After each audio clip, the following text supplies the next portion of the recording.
What's good, everyone? I just got out of the theater watching the movie 65. This is the non-spoiler part of the review. And overall, I gave it a 7.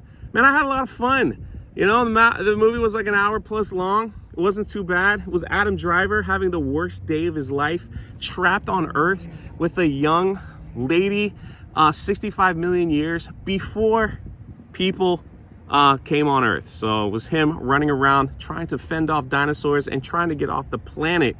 And I can't give you any spoilers on how he got there or how he got off, because then you'll know the whole movie.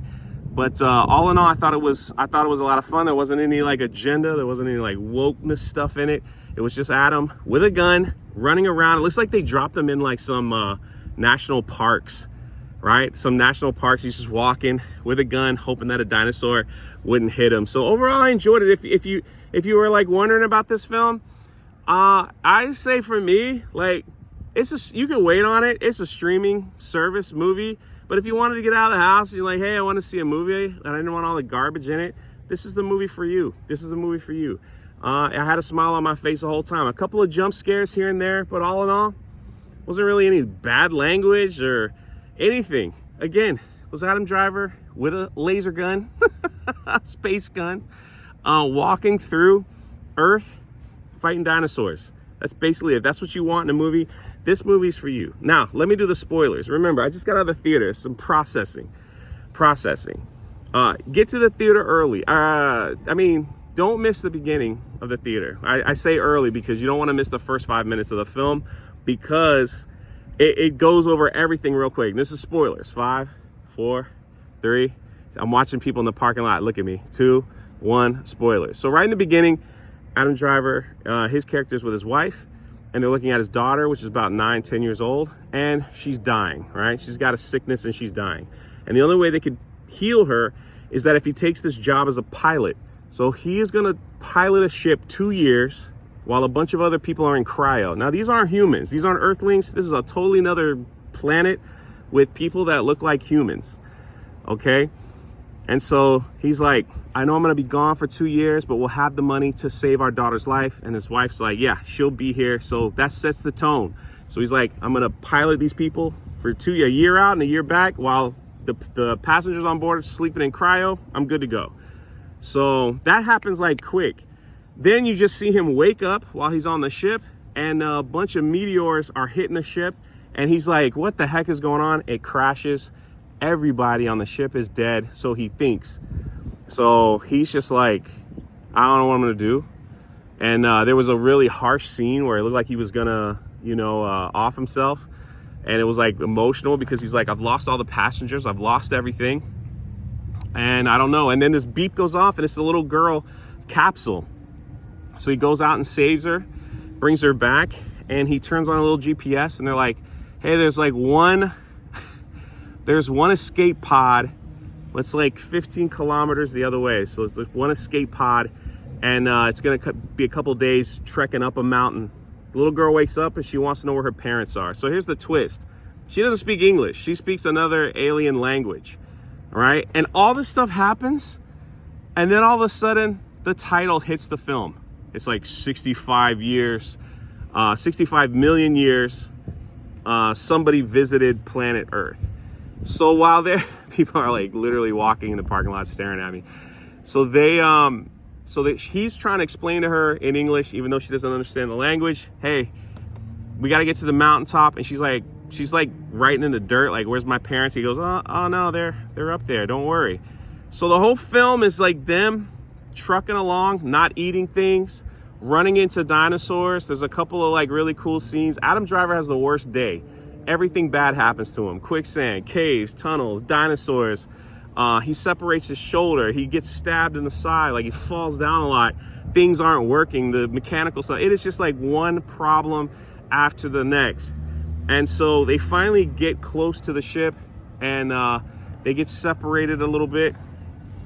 And as they're separated, because they had to crawl through these little tunnels, they have to fight more dinosaurs, some weird dinosaurs. And they get into the escape hatch. Now, when they get into the escape hatch, it's really sad because the little girl finds out her parents are dead.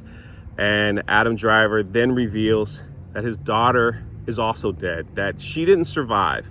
Even though he took this job to make a lot of money to save her life, she also didn't survive. So he's just like, I got nothing, right?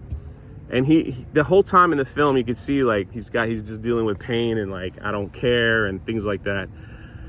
So he gets ready to launch the escape pod, and he looks up and there's a giant meteor.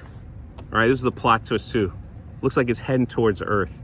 And this was the same meteor shower that wrecked his ship. And basically, it's the big one.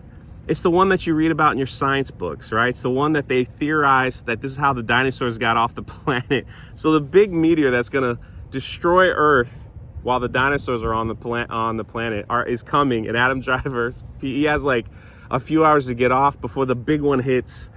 And it's kind of neat how they tied it all in. It's like, you know, this is how the dinosaurs got extinct. So then it answers questions. It's like, well, what if someone found a ship later on? It's like, it all gets destroyed. Gets into the escape pod. A giant T-Rex comes out of nowhere. They go into this massive fight. He's got his little space gun that does some pretty cool damage, you know, and some of these little grenades. He's fighting all these things. He runs out of bullets, and the dinosaur knocks the escape pod to a place where it could launch, like it's ready to go. The little girl's still on board, and he's like, launch the ship, and he's just like, he has no bullets. He's just running for his life while these giant dinosaurs are chasing him. Well, he gets down to this one place where there's like acid that shoots up out of a geyser, and he's thinking that'll stop the dinosaur, and it doesn't, and he's about to die, right? And the girl comes out of nowhere with like a giant tooth that they had put poison on earlier on in the film, and just like sticks it in his eye, the dinosaur's eye. The dinosaur then falls over like the pool of acid. Boom, he's dead. And they get into the escape pod and they launch, and that's the end of the film. Again, a fun film.